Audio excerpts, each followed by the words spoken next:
إن الحمد لله نحمده ونستعينه ونستغفره ونعوذ بالله من شرور أنفسنا ومن سيئات أعمالنا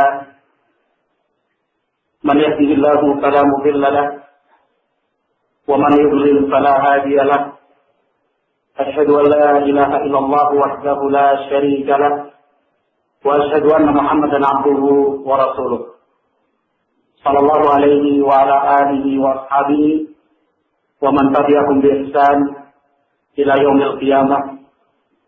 قال الله عز وجل في القرآن الكريم: يا أيها الذين آمنوا اتقوا الله حق تقاته ولا تموتن إلا وأنتم مسلمون فإن أصدق الحديث كتاب الله وخير الهدى هدى نبينا محمد صلى الله عليه وسلم وشر الأمور محدثاتها فإن كل محدثة بدعة وكل بدعة ضلالة وكل ضلالة في النار. معاشر المسلمين جماعة صلاة maghrib rahimani wa rahimakumullah. Rasulullah sallallahu alaihi wasallam telah mengkhabarkan banyak hal dan peristiwa yang akan terjadi setelah beliau wafat, sampai peristiwa-peristiwa besar menjelang bangkitnya hari kiamat. Bahkan Nabi alaihi salatu wassalam juga telah mengkabarkan kepada umat ini tentang peristiwa-peristiwa yang akan terjadi di alam kubur, yang akan terjadi pada hari kiamat, dan apa yang akan dirasakan oleh umat manusia di tempat tinggal mereka masing-masing di surga maupun di neraka. Dan di antara berita yang disebutkan Nabi Shallallahu Alaihi Wasallam tentang umat ini adalah lepasnya tali-tali simpul yang mengikat ajaran Islam. Nabi Shallallahu Alaihi Wasallam menggambarkan tentang sedikit demi sedikitnya hilang ajaran Islam sebagaimana anyaman sebuah ikat. Rudan, satu lembar demi satu lembar terlepas dan terurai. Seperti itulah ajaran Islam sejak pertama kali didakwahkan oleh Nabi alaihi salatu wasallam sampai pada akhirnya. Rasulullah Shallallahu Alaihi Wasallam sampai menyatakan bahwa hari kiamat itu tidak akan bangkit. Hatta la yuqala fil ardi Allahu Allah. Hari kiamat itu nantinya bangkit ketika di atas muka bumi ini tidak ada lagi suara yang memanggil Allah, Allah. Karena kaum mukminin sekecil apapun keimanan mereka akan dimatikan dan diwafatkan oleh Allah Azza wa Jalla. Maka la taqumu sa'atu illa 'ala syiraril khalqi. Demikian berita dari Nabi alaihi salatu wasallam bahwa hari kiamat itu tidak akan bangkit kecuali pada saat makhluk itu yang hidup adalah makhluk-makhluk yang paling jahat. Kaum mukminin telah diwafatkan, sehingga kaum mukminin tidak merasakan dahsyatnya hari kiamat tersebut sampai kemudian peristiwa yang terjadi setelahnya. Di dalam sebuah hadis Rasulullah Shallallahu Alaihi Wasallam menyatakan bahwa awal ma tafsiduna min dinikum al-amanah, bahwa ajaran dan prinsip Islam pertama yang akan terlepas dari umat manusia ini adalah amanah. Sikap amanah itu sulit ditemukan. Jangankan di masa-masa saat kita hidup, pada masa sahabat Rasulullah SAW hidup saja, sifat amanah itu sulit untuk ditemukan. Salah seorang sahabat Rasulullah SAW yang bernama Hudzaifah Ibnul Yaman radhiyallahu ta'ala anhu pernah menceritakan kepada kita hadis muttafaqun alaih. Hadis itu diriwayatkan Imam Bukhari dan Muslim di dalam As-Sahihain. Kata Hudzaifah, Rasulullah sallallahu alaihi wasallam bahwa Rasulullah sallallahu alaihi wasallam pernah menceritakan kepada kami tentang dua hal. Yang pertama telah saya lihat, yang kedua sedang saya nanti. Yang telah dilihat dan disaksikan oleh Hudzaifah bin Yaman saat beliau menyampaikan hadis tersebut adalah an raf'il amanah. Sifat amanah itu dicabut, dihilangkan dari hati manusia. Dijabarkan oleh Nabi alaihi salatu wasallam, yanamul rajulun naumah. Orang yang tidur, bangun dari tidurnya, sifat amanah itu sudah hilang dari dalam hati dan jiwa. Kata Nabi alaihi salatu wasallam pada hadis yang berikutnya, fayusbihun nas yatabaya'un. Pada pagi hari saat esok menjelang tiba, manusia melakukan aktivitas kesehariannya seperti jual beli, yatabaya'un. Jual beli, aktivitas duniawiyah. Kata Nabi alaihi salatu wasallam, la yakadu yujadu rajulan amin. Hampir-hampir tidak bisa ditemukan lagi orang yang bisa dipercaya. Amanah bisa dipegang ucapannya, semakin sulit. Nah, pada saat yang seperti itu, Nabi alaihi salatu wasallam menggambarkan betapa berharganya sikap amanah, kepercayaan. Orang-orang membicarakan, inna fi bani fulanan amin. Menjadi buah bibir, menjadi buah cerita banyak orang. Oh, di kampung sana masih ada orang yang bisa dipercaya.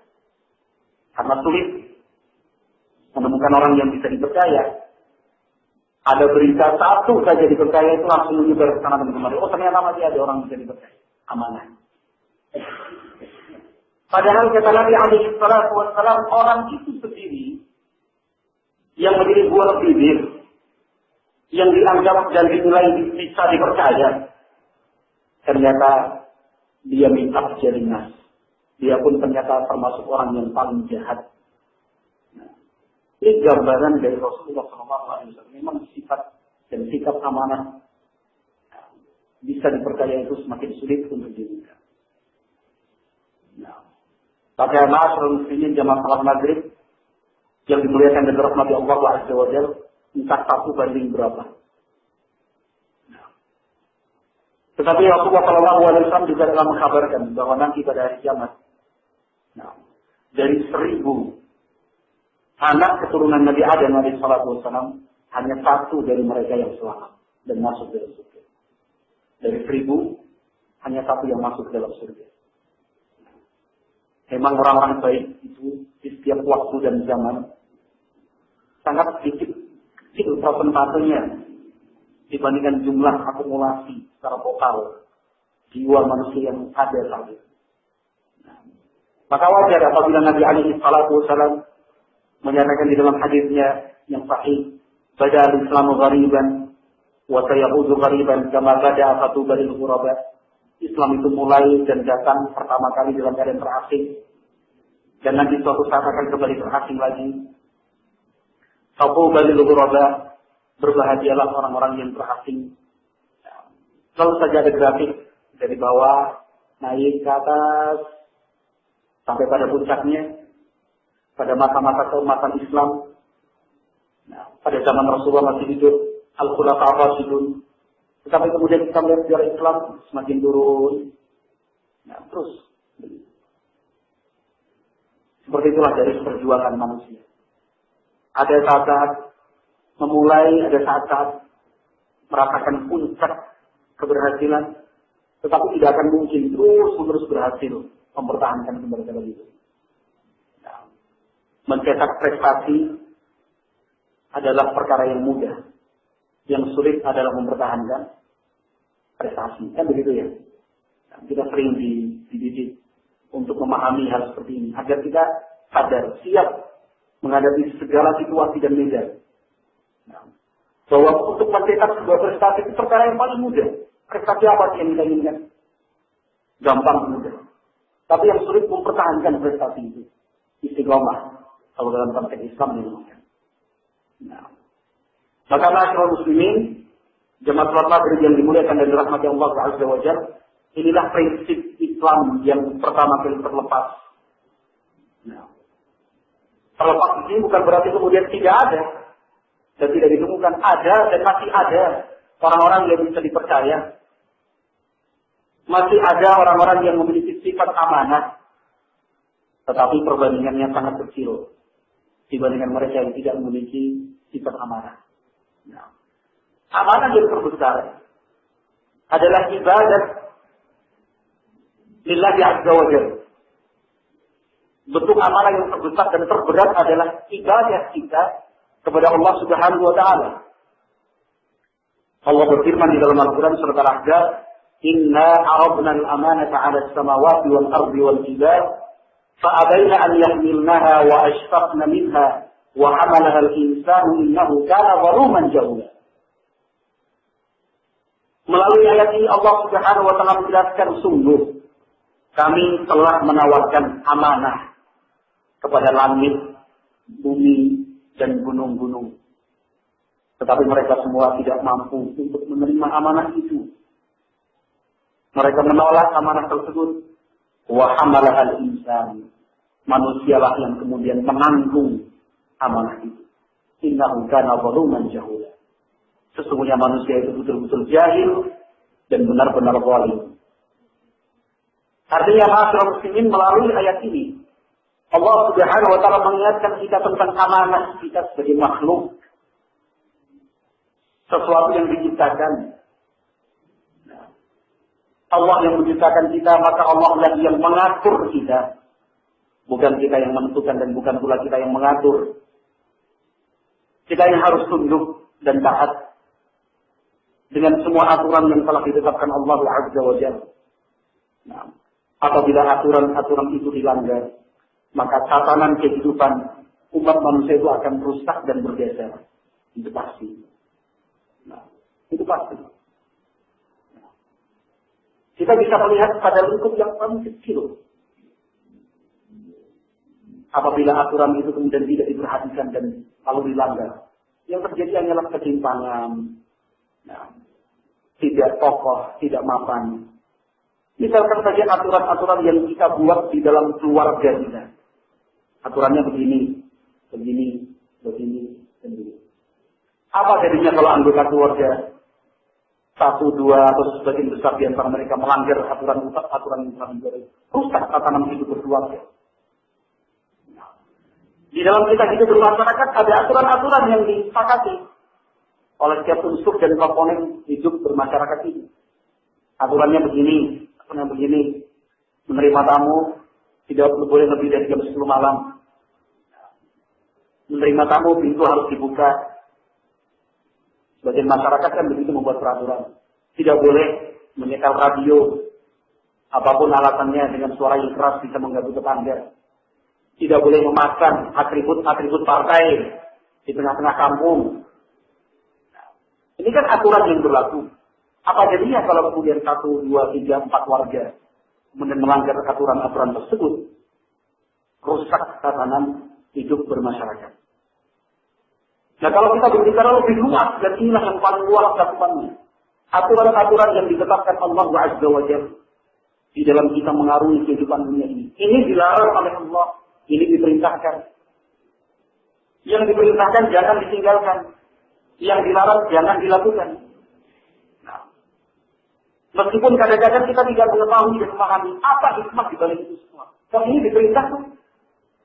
Kok ini dilarang, kenapa? Itu sudah bukan hak kita. Kita tidak punya hak tanya. Nah, apa yang Allah berikan untuk kita, itu yang kita laksanakan. Nah, karena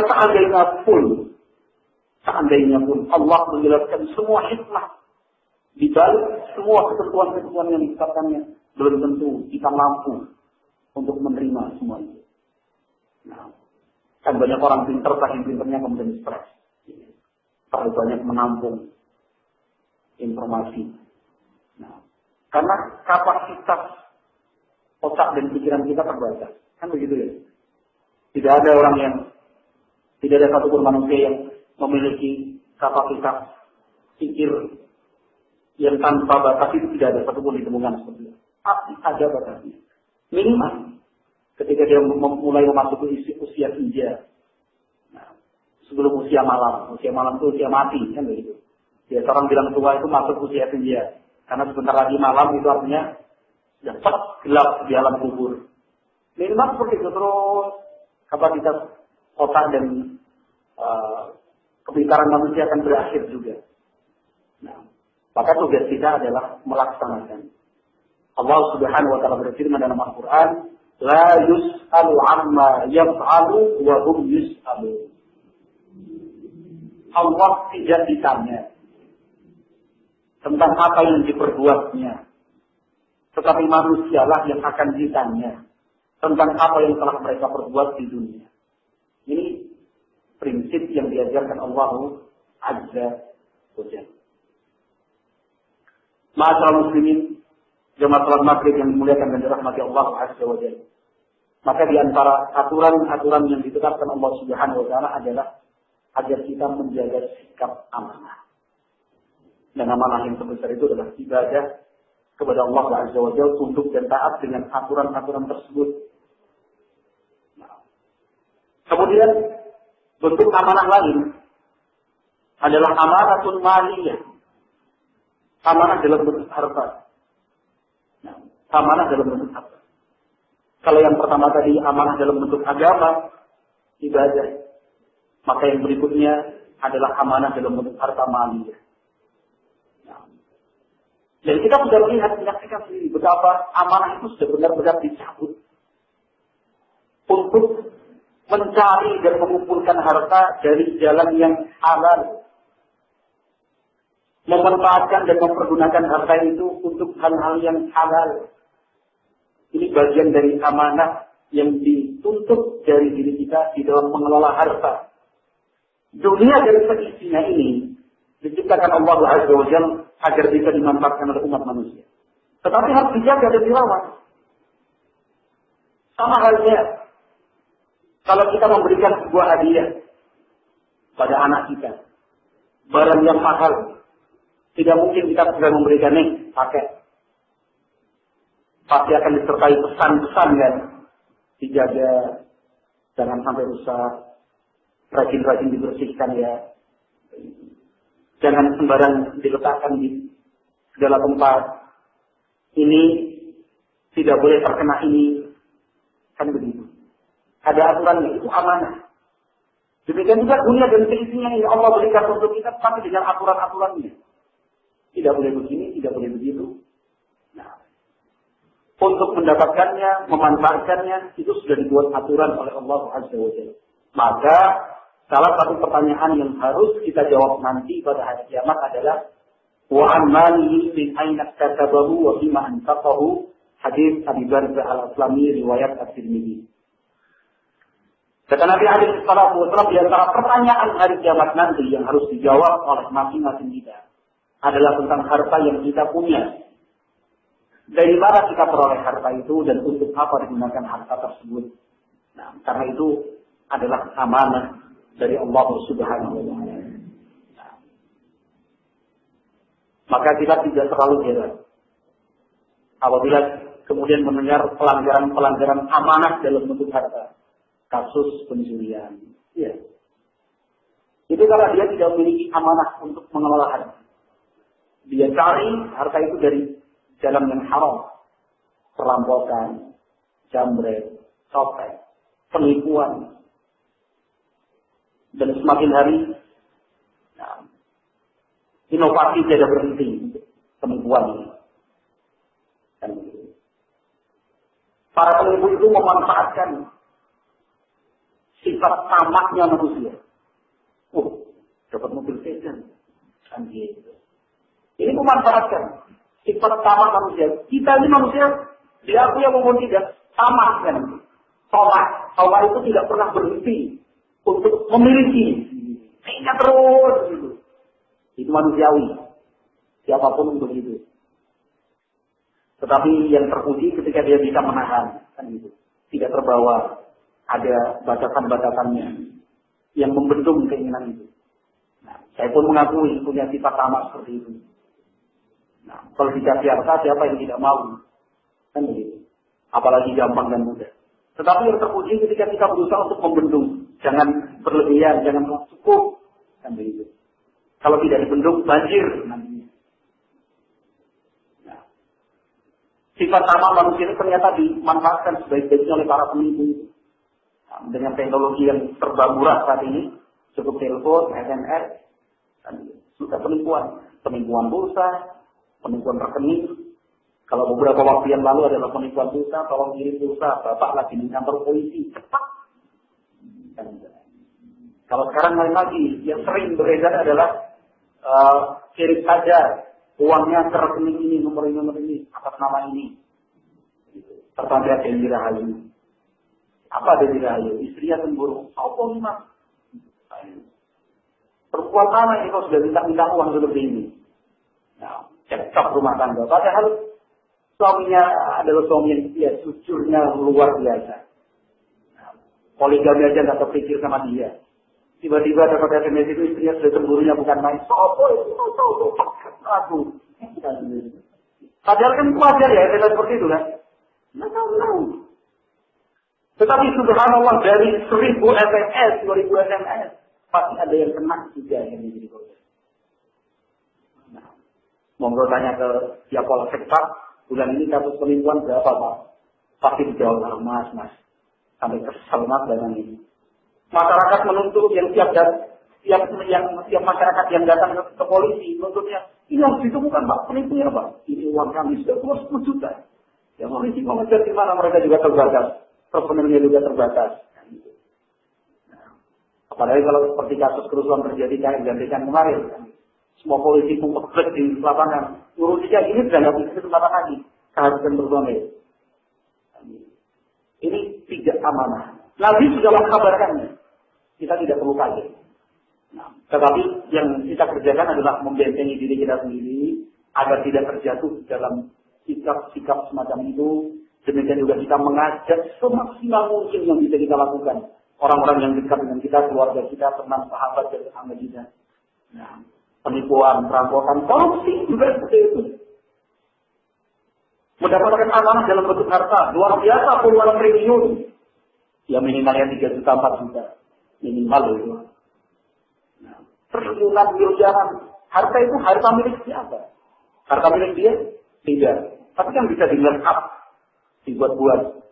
Karena prinsip korupsi bukan 1 tambah 3, 4. Tetapi 5 kurangi 1, 4. Para koruptor itu punya hitungan matematika sendiri. Hasilnya sama, 4 sebelah kanan. Hasilnya sama dengan 4. Tapi akumulasi jumlah yang ada di sebelah kiri beda.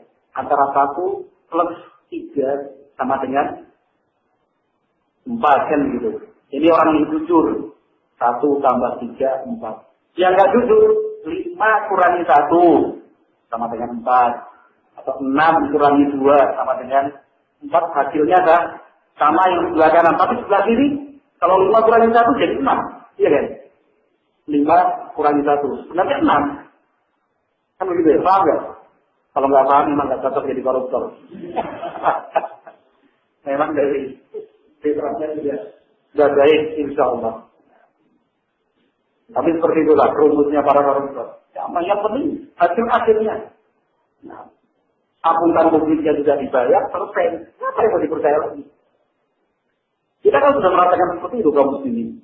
Tiap hari, tiap pagi, tiap sore, tiap malam, yang aktif ngikutin berita dan peristiwa. Tahu kasus korupsi, ini gubernur ini ditangkap, bupati ini tersandung kasus korupsi, ini subhanallah. Kasus korupsi yang sudah bertahun-tahun ini. Nah, nggak selesai. Nggak akan mungkin selesai. Tidak akan mungkin selesai. Karena memang sudah seperti itu, menggurita lingkaran hitam, kata orang lingkaran setan. Benar memang lingkaran setan. Amanah itu sudah tercabut. Daripada kita susah-susah mikir, wah jangan-jangan duit tinggi korupsi itu, kalau untuk membangun desa sudah jadi gimana ya. Lalu menyita waktu dan pikiran kita. Lebih baik kita lihat diri kita sekarang. Demikian juga kita lihat dan kita perhatikan orang-orang yang ada di bawah tanggung jawab kita. Apakah amanatul maliyah, amanah untuk mengelola harta itu sudah kita manfaatkan dengan sebaik-baiknya. Kita cari dari jalan yang halal, kita pergunakan pula untuk hal-hal yang halal, hal-hal yang diperintahkan oleh Allah Subhanahu wa taala. Yang tidak kalah pentingnya juga ma'asyiral muslimin adalah amanatul wilayah. Amanah dalam bentuk kekuasaan, jabatan, kedudukan. Apapun kedudukan dan jabatan itu, mulai dari presiden, tingkat keluarga, yaitu kepala keluarga. Nah, karena di Indonesia kan presiden banyak. Ada presiden, direktur, ada presiden Pasopati. Kan ada kan, Pasopati punya presiden sendiri loh. Ada presiden PKS, presiden banyak di Indonesia. Ya katakan presiden itu adalah kepala dari sebuah tingkat tatanan hidup. Mulai dari kepala keluarga, kita sebagai kepala keluarga punya tanggung jawab. Kekuasaan itu untuk mengatur istri, mengatur anak-anak, mengatur keluarga, Pak RT, Pak RW, seorang guru mengatur murid-muridnya, kepala sekolah mengatur satu sekolah, dan seterusnya. Nah, amanah seperti ini harus benar-benar dijalankan dengan baik, dengan jujur, berterus terang. Nah, maka masyarakat muslimin yang dimuliakan dan dirahmati Allah Subhanahu Allah Subhanahu wa taala, demikian juga Nabi sallallahu alaihi wasallam benar-benar memuji hamba yang mampu menunjukkan dan mempertahankan sifat amanah itu di dalam dirinya. Nah, di dalam diri. Nabi sallallahu alaihi wasallam menjelaskan tentang ciri-ciri orang munafik. Munafik amali, bukan munafik i'tiqadi. Munafik dalam bentuk perbuatan nyata, bukan munafik dalam bentuk amalan hati. Kalau munafik i'tiqadi, munafik akidah, keyakinan itu mereka yang menyembunyikan kekafiran tetapi mereka menampakkan Islam. Seperti kaum munafikin di zaman Nabi alaihi salatu wasallam. Tetapi munafik amali, nifaqun amali adalah orang muslim tetapi tingkah laku dan perilakunya seperti orang munafik. Kata para ulama, dikhawatirkan seorang muslim yang terbiasa melakukan perbuatan-perbuatan nifaq amali, jika dia tidak segera berhenti dan bertaubat, pada akhirnya terjatuh dalam nifaq i'tiqadi, lalu mengeluarkan dia dari lingkaran Islam.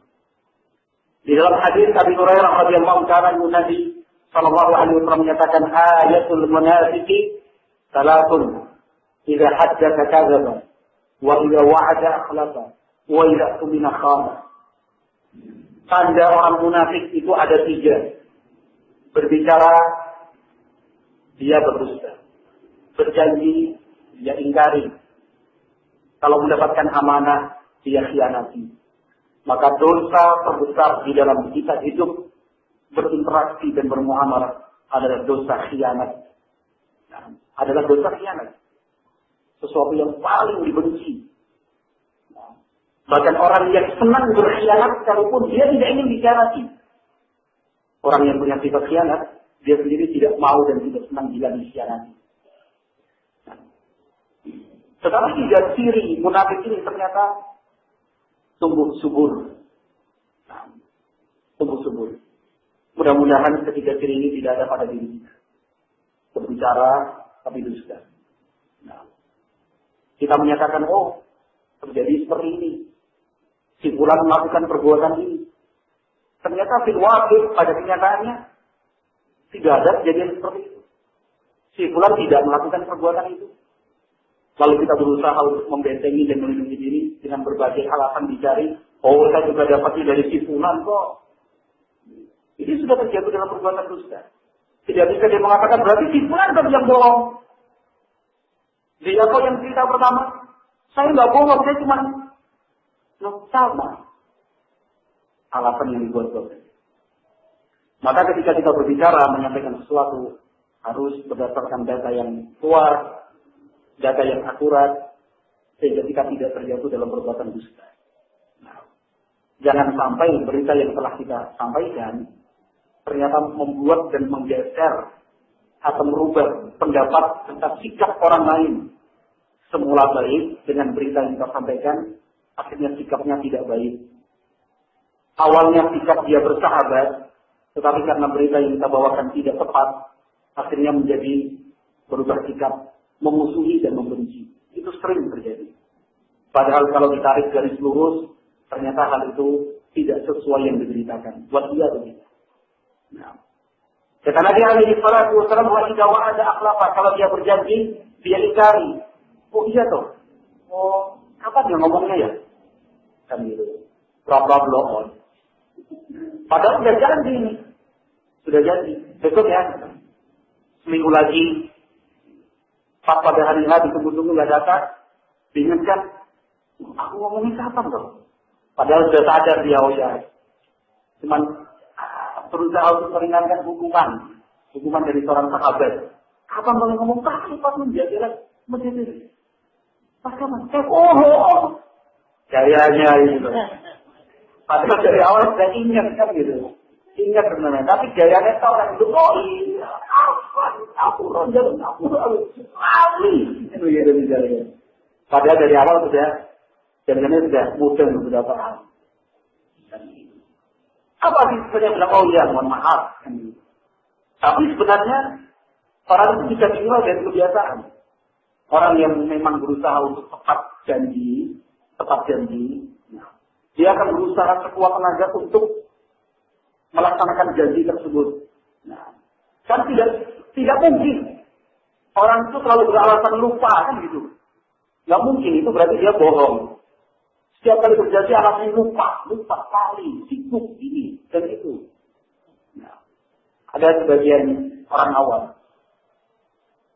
yang nggak terlalu rajin ngaji lah, tapi senang dengan kita, senang bergaul dengan ikhwan-ikhwan salafi. Ini koreksi buat kita bersama, koreksi, karena waktu itu yang dikoreksi adalah saya, karena dipandang jenengan kan ustaz, dan gitu bisa menyampaikan ke yang lain. Ya monggo, apa yang disampaikan? Saya mencermati dari beberapa kenalan salafi saya. Nah, ternyata ini menurut penilaian dia. Mungkin subjektif ya, mungkin subjektif. Kita juga tidak bisa memukul rata, tidak mungkin semua ikhwan kita seperti itu. Tetapi saya sudah bercerita, ada loh yang punya pengalaman seperti itu. Ternyata Ustaz, kalau seorang salafi itu bilang insya Allah itu artinya bohong. Sebab iya, saya punya banyak pengalaman, cerita 1, 2, 3. Ya kita mau membela semua ikhwan yang disebutkan tadi kan nggak mungkin. Karena insya Allah itu maksudnya orang kan gitu. Tapi tadi kan pengalaman subjektif ya. Insya Allah kan tidak bisa dipukul rata. Tapi ini sebuah koreksi bagi kita. Ketika mengucapkan insya Allah itu min taslimil qalb, min samimil qalb. Ketika kita mengatakan insya Allah itu bukan asal keluar atau cuma sekedar basa-basi atau cuma menyenangkan hatinya orang. Insya Allah. Bukan cuma niatnya, berarti betul-betul ingin menepati janji yang telah terusan itu. Waktu itu cuma mulut dodol ya. Jadi benar juga ya. Itu pengalaman dia. Kebetulan orang itu seorang tentara aktif. Kebetulan dia seorang tentara aktif, sehingga dia bandingkan beberapa kasus yang dihadapi bersama beberapa sosok salafi tadi. Dia bandingkan dengan kehidupan dia sebagai seorang tentara. Kalau jam 7 kami ini. Asal jam 7 nggak boleh telat. Perintah kami. Nah, kami tentara ini tidak pernah menyalahkan jalan yang macet. Kami tidak pernah menyalahkan jalan jauh dan dekat. Ini dia cerita, menggebu-gebu dia cerita. Ya kita cuma merumah ketok ya, kan gitu. Tapi dalam hati ya benar juga. Kita sudah mempertimbangkan itu. Dari rumah sampai tempat janjian, kita sudah perhitungkan, oh ini lewat jalan yang ramai. Jadi berangkatnya nggak mepet. Bukan kemudian seperti teman-teman saya tadi, Sudah janjian, karena janjiannya sama seorang tentara yang susah. Nah, gitu. Jadi kalau jam 7 besoknya jam 7. Tentaranya udah 2 menit belum jam 7 datang. Temennya yang salah ini setengah 8 baru sampai. Alasan ngapunten mas, jalannya macet. Padahal yang macet bukan cuma dia, sang tentara pun macet. Tapi kan dia sudah memperhitungkan. Dari sini sampai sana normal 20 menit. Mempertimbangkan kalau jalan macet berarti saya harus berangkat sekian menit terlebih dahulu. Dia bilang, wah, nah, itu koreksi. Ya, terima kasih mas, matur nuwun. Nanti saya sampaikan ke teman-teman yang lain, termasuk di sini. Jadi besok ketemu lagi, udah saya sampaikan mas. Pada ketawa teman-teman saya. Nah, wallahu a'lam bishawab. Tapi sebenarnya Nabi Shallallahu Alaihi Wasallam sudah mengingatkan kita ya, bukan tidak perlu dikoreksi oleh sang tentara itu, tetapi Nabi pun sudah memberikan konsep yang makan kepada kita. Idza wa'ada akhlafa. Ciri orang munafik dan itu bukan kita sebagai seorang mukmin. Kalau berjanji dia hindari.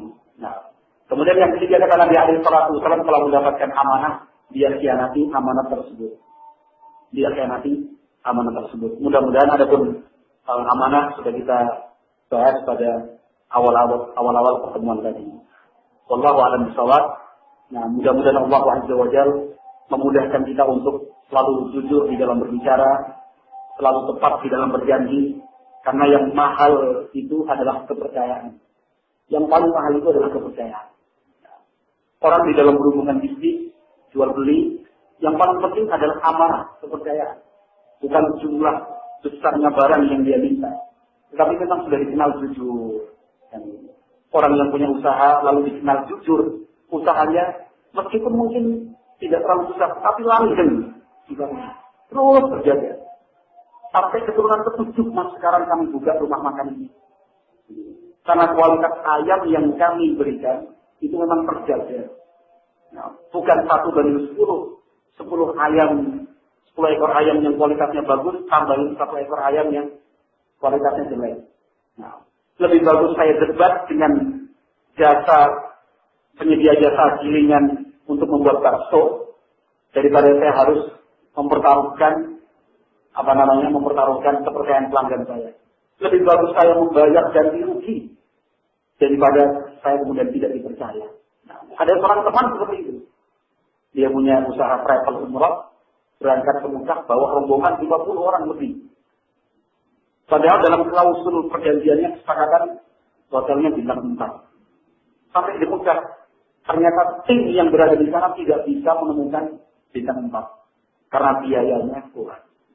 Harga saat itu sedang melonjak, harga atau biaya hotel, akomodasi hotel. Akhirnya mendapatkan hotel bintang 3.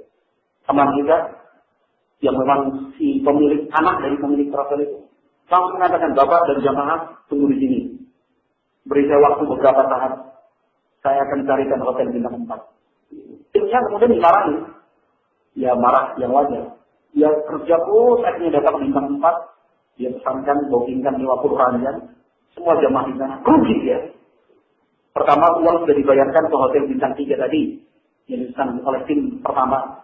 Berikutnya dia harus mengeluarkan 50 biaya akomodasi hotel untuk bintang 4. Tetapi dia lebih baik rugi saat itu daripada kemudian 50 jamaahnya pulang ke Indonesia, cerita ke temannya, keluarganya, wah jangan ke travel itu.